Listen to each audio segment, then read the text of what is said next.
Hello everyone, welcome back to UGC 112, World Civilizations 2.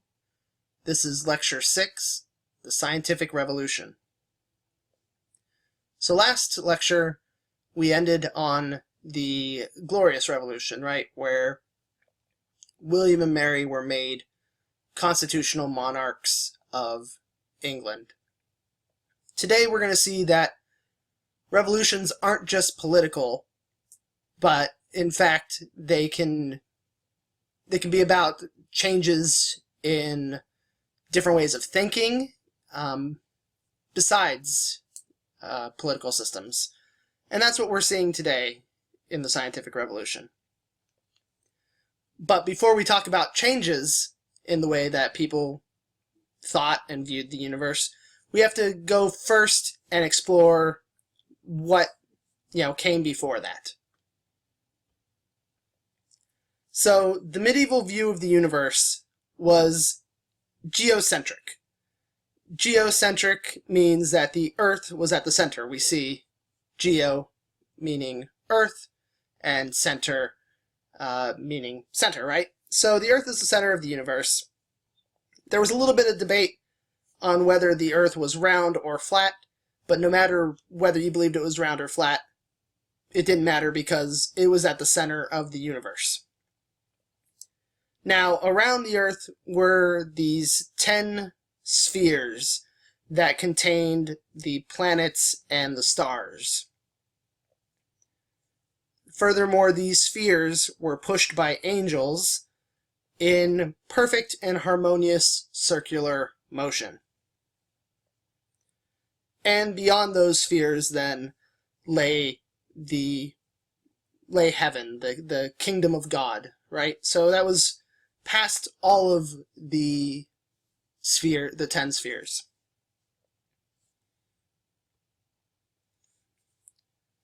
Scholars also believed that the universe was made up of 4 different elements. 2 of these elements were heavy, that being earth, like soil or ground, and water. The 2 lighter elements were fire and air. There was also possibly a 5th element that was sometimes recognized, and now when they were talking about this 5th element that they thought could exist, they didn't really think that it was Lilu from the movie The Fifth Element, right? No. Instead, what they thought was that it was, this 5th element was called quintessence, or ether. Quintessence literally means 5th element. And ether, it's an ancient Greek word. So this is what was thought to be inside the spheres, along with, the planets that they contained, and made up heaven as well. This 5th element that, that was thought to have existed. So where did the medieval universe come from? Well, this is what the church believed, right? That the church in the Middle Ages, in Middle Ages Europe, was the major player, right? There were politicians or political entities like kings and whatnot, but the church was this overarching system that kind of worked that worked over all these other states and whatnot. And we've kind of seen that, right, with Henry VIII having to ask the Pope for an annulment and whatnot, and when he couldn't get it, then he splits off. So the church plays a major role, and this is what the church believed. So where did the church get this idea of the medieval universe? Well, they came a lot from the ancient Greeks. So the church universe was based on that of the ancient Greeks, especially from 2 figures. One was Aristotle, a 4th century BC Greek philosopher. This is also the teacher of Alexander the Great. You'll remember that we mentioned him in Lecture 1 and in UGC 111. And he believed that the Earth was the center of the universe. He's the one who proposes this. And he also taught that around the Earth, the sky moved in perfect, uniform, circular, harmonious motion. Okay? So, Aristotle, this philosopher, decides that the Earth is the center of the universe and everything's revolving around it in perfect circular motion. Adding to that idea of the geocentric universe was a man named Ptolemy. He was around in the 2nd century CE. He's a Greek mathematician, and he added to Aristotle's geocentric model. He believed that the Earth was spherical, so not flat, and he also added the idea of 10 spheres were around the Earth, and in these 10 spheres, those spheres contain the stars and the planets. Ptolemy also tried to solve a problem of retrograde motion. So, retrograde motion, here you can see it kind of mapped off here, this is a planet moving around, it's Mars in fact, and it makes this kind of coil as it goes, as the days progress, it makes a kind of coil form. And if it was actually perfect circular motion like Aristotle had said, it should be very easy to predict that, in fact, Mars would just keep going along this path, right? Not in this coil. So retrograde motion caused a little bit of a problem for ancient Greek scientists, and then thus later ancient or medieval scientists as well, right? Church scholars. So the planets don't appear to be moving in the straight predictable path that they should be based on perfect circular motion. Ptolemy has an idea of how to try to solve this. And that is using what he calls epicycles. And basically he says that the planets and the stars don't actually move in a circular path. Instead, what they do is they move in a circle along a circular path. So you can see it here in this diagram. Here's the Earth, here's the planet. So there's the circular path that it's going in, but around this circular path, it's also going in circles. So it makes this weird kind of coily shape, right? But even with the idea of an epicycle, the math still doesn't fit. So Ptolemy's solution to that is to then add more epicycles, right? So it's not perfect.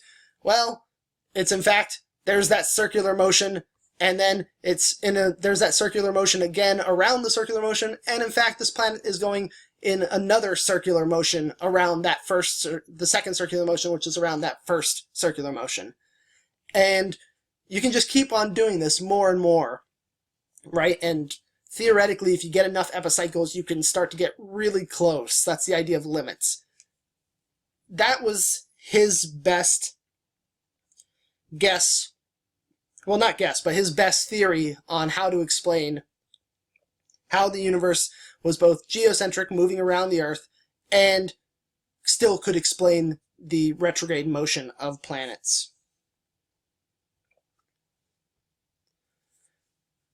Now, why did the medieval church scholars like the system of Aristotle and Ptolemy? And we should remember, when we say church scholars, that in the Middle Ages, most of the people of learning, most of the people who were well-read, were trained to study things, they were affiliated with the church, right? If you didn't have the time and money that people affiliated with the church did, then you basically had to work for a living, right? And there were a lot of serfs, there were a lot of peasants. So the people who did what we would call science were often affiliated with the church, or they were nobles who obviously were very closely tied to the church as well, in the sense that, they kind of leaned on the church to support them in power, and, in return, they gave favors to the church. So people of learning in the Middle Ages were very closely tied to the church. The geocentric model really fit into the idea that man is the center of God's attention, right? This chain of supreme beings. So man is the center of God's attention. That makes sense in Christian belief, right? God made man in his own image. Man is, the focal point of God's attention. So it makes sense then that where he lives, the earth, should be the center of the universe, right? Everything should revolve around it because man's on it. And, God loves man so much. God, focuses on man, so that thus the earth is the center of the universe. And again, they then explained the perfect and harmonious motion. Well, that's caused by angels pushing the spheres, right? That makes sense. Angels are servants of God, so they can push those spheres, and they wouldn't do it sporadically, or they wouldn't do it, in any way that wasn't perfect. Furthermore, we should also mention that, the Bible says that God made the universe. It doesn't, nowhere in the Bible does it say, and on the, 150,000th day, he made another star or anything like that. So the idea is that this geocentric universe with perfect harmonious motion is set in stone, essentially, right? It's made complete and perfect. God isn't changing it. It's a perfect system with man at the center. Now, one of these scholars who was closely associated with the church was a Polish scientist and a Catholic clergyman. His name is Nicholas Copernicus. He lived from 1478 to 1543. And he wrote this book called On the Revolutions of the Heavenly Spheres. Now, something about this book is that he decided that he would publish this book on his deathbed. Why did he wait so long? And why did he wait basically right before he died?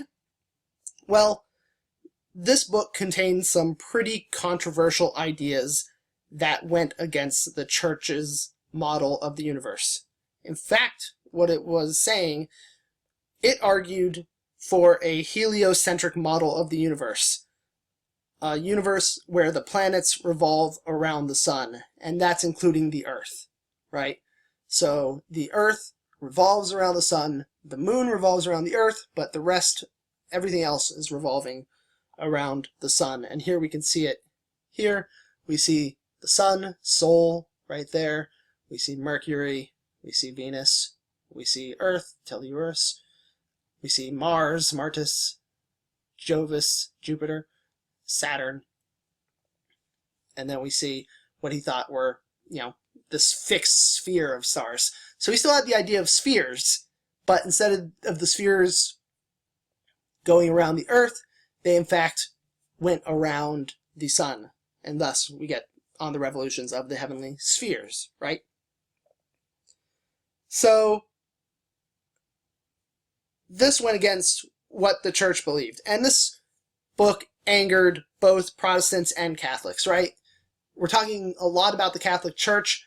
We should remember that Protestantism is growing, and basically anyone of Christian belief really didn't like this, because no matter what sect of Christianity you were, you believed that man was the center of God's attention. And this idea that Earth wasn't the center of the universe kind of, rubbed people the wrong way, because it just fits so well with the narrative that man was the center of God's attention, and thus Earth should be the center of the universe. Now, this book would be banned by the Catholic Church in 1616.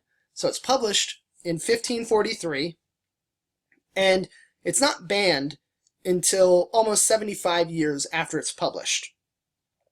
Now, why did it take so long to get banned? Well, part of the reason is that this work was highly theoretical, right? It was just kind of a belief, like this. He had this retrograde motion that didn't make sense with epicycles, and he just kind of thought, well, I think the Earth and all the planets revolve around the sun, but it's just kind of that. It's just theoretical. There's not really any strong proof or evidence for it, and so church scholars could then dispute it, right? Since you're just kind of using two different systems without much proof either way. So you don't have anything that really goes against it. It argues against the church's model of the universe, but at the same time, it's not a super strong argument. So people could just go, why is that any stronger than what we believe? We have Aristotle and Ptolemy, two of the greatest minds ever. You're just Nicholas Copernicus. So between 1543 and 1616, there was another big event, and this happened in 1572. In 1572, something strange happened. A new star showed up in the sky. And first of all, this goes against the church's view that the universe was perfect and complete. Like I said, the Bible doesn't say, in the 159 millionth day, God created a new star. No, there's nothing about that. But if you looked in the sky, all of a sudden there was this new star there. In fact, what it was a supernova, a dying star. And on the left, we see the remnants of that supernova from 1572. We can see the remnants using an X-ray, and that's it right there. And we also see a contemporary drawing of the supernova, and we can see that here, letter I.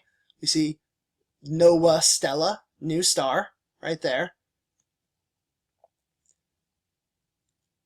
And this drawing was made by a man named Tycho Brahe. He was a Danish nobleman and a bit of a scientist. And once he saw this new star, this supernova, he then decided to observe the skies for the next 20 years. And in doing so, he made detailed notes and drawings, which include that picture that we just saw. So over 20 years, he's watching the sky, making all these detailed notes and these drawings, and he develops this kind of weird geocentric, heliocentric model for the universe. So a combination between Copernicus and Aristotle's ideas. Basically what he said was, well, the planets, those do go around the sun. But the moon and the sun, they go around the Earth. So this weird hybrid system going on, according to Tycho Brahe. And then we see the fixed stars there, just beyond this whole system. So this geo-heliocentric model is proposed by Brahe. Not really picked up by too many people. There are some fun facts about Brahe that I just have to mention, because he's kind of a personal hero of mine. One fun fact about him is that he lost part of his nose in a sword duel with another Danish nobleman who I believe was like his cousin or something. You know, not like a first cousin, but like a more distant cousin. So he lost part of his nose in a sword duel with another Danish nobleman, and to replace it, he then had one of silver and gold, like an alloy made in the shape of a nose that he then wore, to replace the parts that were missing. Like, how crazy is that? He also had a pet elk. He didn't have a dog or a cat, or, I don't know, even a ferret. No, he had a pet elk. And one night, he had a party, and this elk got so drunk off of beer that it actually fell down the stairs in his home and died. So he not only had this pet elk, I guess, was an alcoholic, and actually died from it because it was so drunk, it fell down the stairs. That's just crazy. I mean, this man is so eccentric. It's crazy. Now, after Brahe, we have all these detailed observations of the sky, right? But Brahe himself wasn't much of a mathematician, so he has all these observations, can't really do much with them. Luckily for us, Brahe had a very gifted assistant, a colleague who worked with him for a short time. Sometimes they didn't get along too well, but they had this respect for each other, and this gifted assistant was a guy named Johannes Kepler. Johannes Kepler was a German mathematician and astronomer. And here we see him, it looks like he's about to eat some Chinese food, right? There's his chopsticks right here. Well, I guess it's probably actually a compass, but I don't know. I mean, if I were him, I'd be eating some Chinese food. So this painting's from 1610 of Kepler. Now, in 1604, there was another supernova. So on top of that first one in 1572, there's another supernova in 1604. The universe, again, does not appear to be as complete as, it's not perfect and complete as the church was saying before. In 1609, Kepler published his monumental work called Astronomia Nova, or, in English, New Astronomy. And here we can see it, the title page of it, Astronomia Nova, up there. This is all in Latin, just like we saw with Nicholas Copernicus, who wrote in Latin.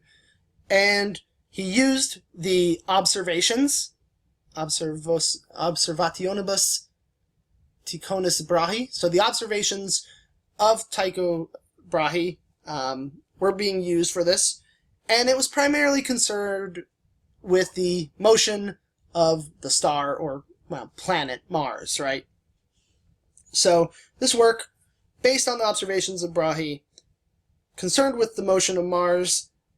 In it, he argued that Mars did orbit the sun, and he denied Brahe's weird geo-heliocentric combination, and he just said, no, the model for the universe is heliocentric.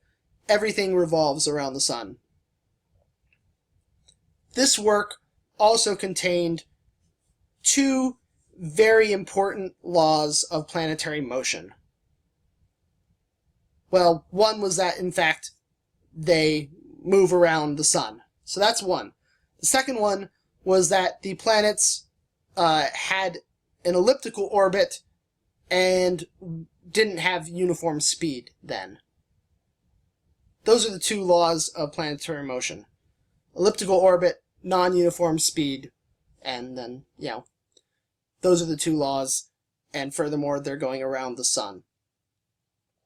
10 years later, he would publish a third law that said the orbit length was determined by the planet's distance from the sun. So that would be published later, not in Astronomia Nova, but in another of his works. Using these elliptical orbits and this non-uniform speed, those first two laws of planetary motion, now finally the math fits the observations. That retrograde motion that we saw earlier, the one that epicycles never truly explained or fit, now the elliptical motion, the elliptical orbit explains retrograde motion perfectly. The math fits, everything is great now. So this one work completely goes against the church's model, and with strong proof now. The universe is not geocentric. It's not moving in perfect, circular, harmonious orbits with epicycles or anything like that. No, it's a heliocentric model and moving in ellipses. Not surprisingly then, with such a strong argument against the church's view, this book was banned by the Catholic Church. Remember, it's written in 1609. Thus, with this strong proof of the heliocentric model of Copernicus, now it makes sense why in 1616, finally, on the revolutions of the heavenly spheres, the book by Copernicus was also banned, right? Before it was just theoretical. Now there's this other work that strongly argues for it. It's extra dangerous. So both those books are then going to be banned by the Catholic Church.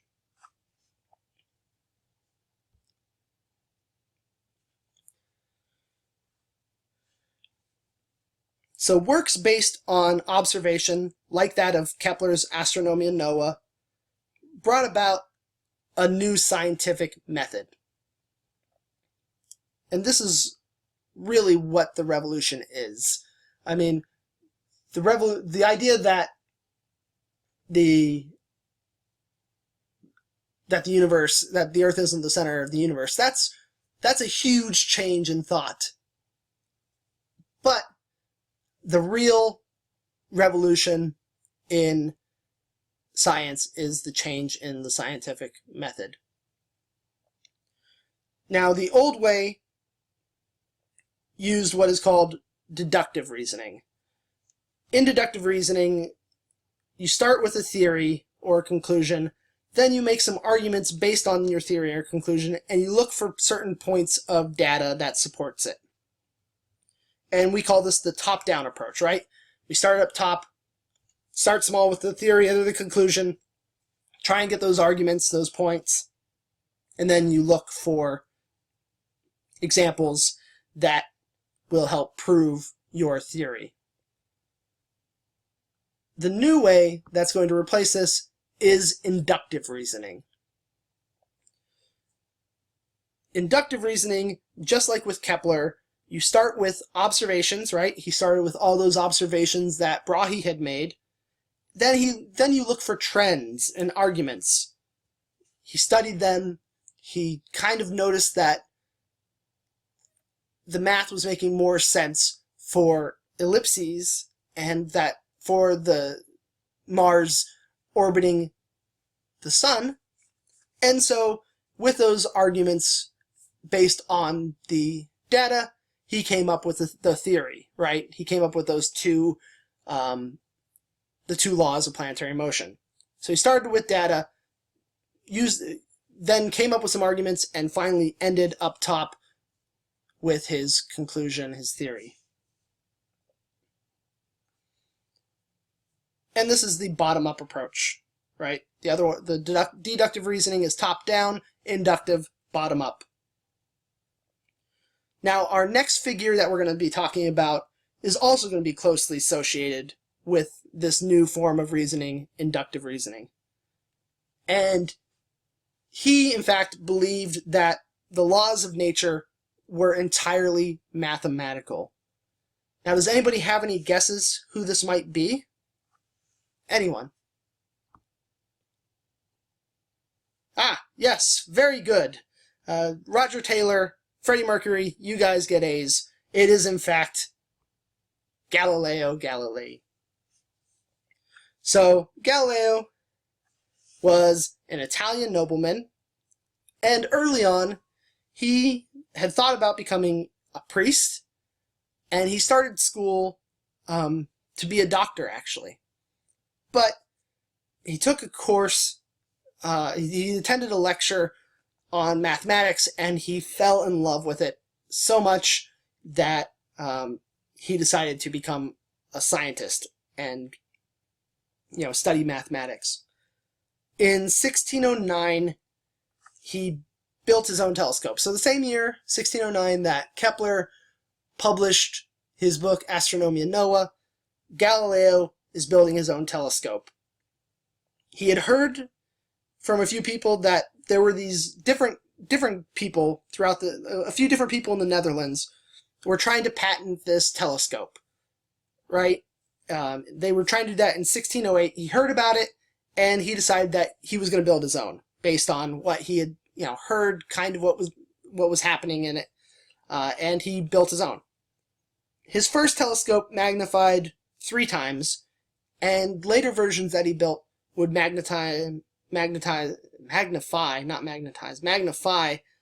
almost up to 30 times. So he makes, he starts off with a relatively weak telescope, but his later ones are pretty strong.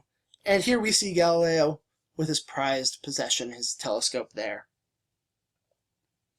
Using his telescope, and his later ones that he built, the stronger ones, Galileo was able to see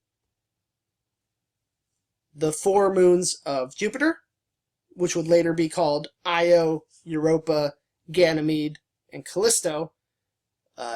Those are named after these consorts of the Roman god Jupiter. And think about this for a moment. What's the big deal about finding 4 moons around Jupiter?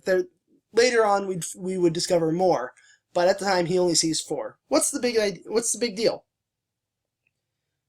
Well, so the church view is that everything revolves around the Earth, right? Well, not only is the sun what's actually being orbited by the planets, including the Earth, now we see that other planets can be orbited as well. Just like how we are orbited by our moon, other planets have their own moons, and they're being orbited by those. Really against the idea of those spheres that Ptolemy had argued for in his geocentric additions to Aristotle. He also saw that there were, in fact, craters on the moon, that it wasn't this, perfect, smooth,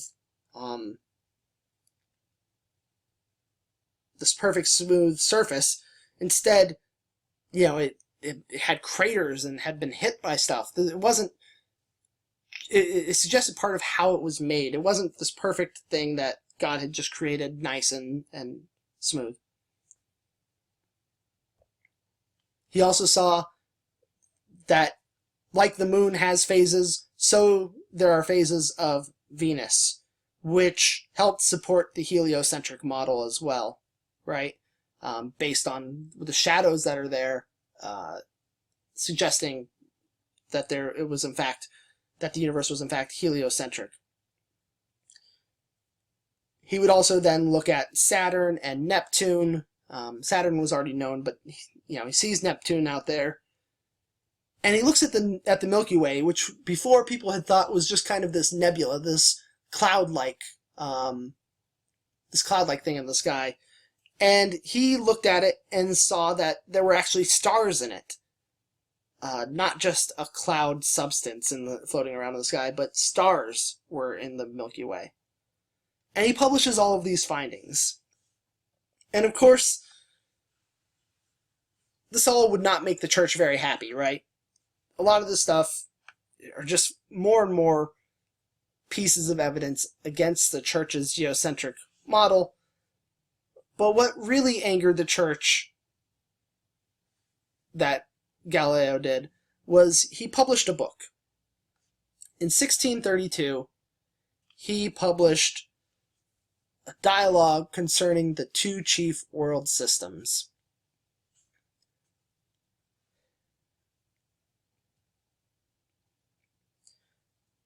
Now, originally, when he was talking with people about it, he was talking with members of the church about it, because remember, he's an Italian nobleman. He's good friends with a lot of high clergymen, and he's even talked to the Pope before. Originally, he was describing it as a way of comparing the two systems, right? The heliocentric model and the geocentric model. And the Pope had actually asked him not to push the heliocentric model. The Pope said, when you're talking about these, just don't be pro heliocentric model. Galileo, of course, he's a scientist. He's has all these bits of proof that he's found that suggest that it is in fact heliocentric. So he, of course, then argues for the heliocentric model. It's the structure of it are these two people arguing about which model is correct, right? And then there's this mediator in between, this guy who's listening to both of their arguments. And not only does it seem like the heliocentric model is more logical and just makes the most sense, oftentimes the geocentric model was made to look foolish. Its defender, the person who was arguing for it, often became caught up in his own errors. He just couldn't explain things. He'd say something and then eventually he'd be trapped in what he said, and he'd have to, just basically say, oh, well, yeah, I can't explain that, or maybe I'm not right quite here. And even worse is that the defender's name was Simplicio. Supposedly, this name came from one of Aristotle's followers, a guy named Simplicius. But this name has a double meaning. In Italian, if you say Simplicio, it seems to imply that he is in fact simple-minded, right? I mean, even in English, we hear simple, right? Simple. Simplicio. It kind of gives this idea of like a country bumpkin, or just a simple-minded simpleton, basically. Here we see the cover page of it, and what made this work especially dangerous was that if you look at this closely, you might not be able to tell it, but this is actually written in Italian, not Latin, right? We saw Kepler, we saw Copernicus's works written in Latin, and that was the normal language for scientific works. Usually, you would not be publishing your works in a language that wasn't Latin. Adam Smith would go against this by publishing his Wealth of Nations in English, but even before Adam Smith, long before, we see Galileo here publishing his work in Italian. So Latin was the language of scholars, but not many outside of scholars, of the scholarly community, could read it, right? I mean, it's kind of like, even today, not many people read Latin. Italian, obviously, was a much more well-known language. And, if you knew how to read, it would obviously be easier to read the language that you spoke. So, it can reach a much larger audience by being written in Italian and not Latin. So because of this, the geocentric model looking foolish, and it's being really dangerous written in Italian, Galileo is arrested in 1634, and he's put on trial where he is forced to recant the idea that the Earth orbited the sun. He's forced to deny it. Because he was an Italian nobleman, and like I said, he knew all these people who were putting him on trial. He knew like all the high people in the church. He'd been talking with the Pope before. He had these connections, and those members of the church were able to lower his sentence down to house arrest, which is much better than prison or, the extreme case where he may have even, been sentenced to death. He was definitely sentenced to be put into prison, but his connections helped lower it down to house arrest. And not surprisingly, his work was banned, right? Just like we saw with Kepler and Copernicus, this work is banned. Now, legend says that right after Galileo recanted, he mumbled the words, "Eppur si muove," and yet it moves. So, this is supposedly about the Earth still moving, even though he's forced to say that it doesn't move around the sun. He's, supposedly mumbles, and yet it moves, implying that it's moving around the sun. And not only does this quote apply to the Earth moving around the sun, it also applies to science as well, right? Science is going to continue to move forward despite the church banning, these books. Because the ideas are out there, copies will make it on the black market. So even though the church is trying its best to suppress, science continues to move forward. And in fact, the influence of the scientific revolution isn't just going to stick to science. It's going to spread beyond science.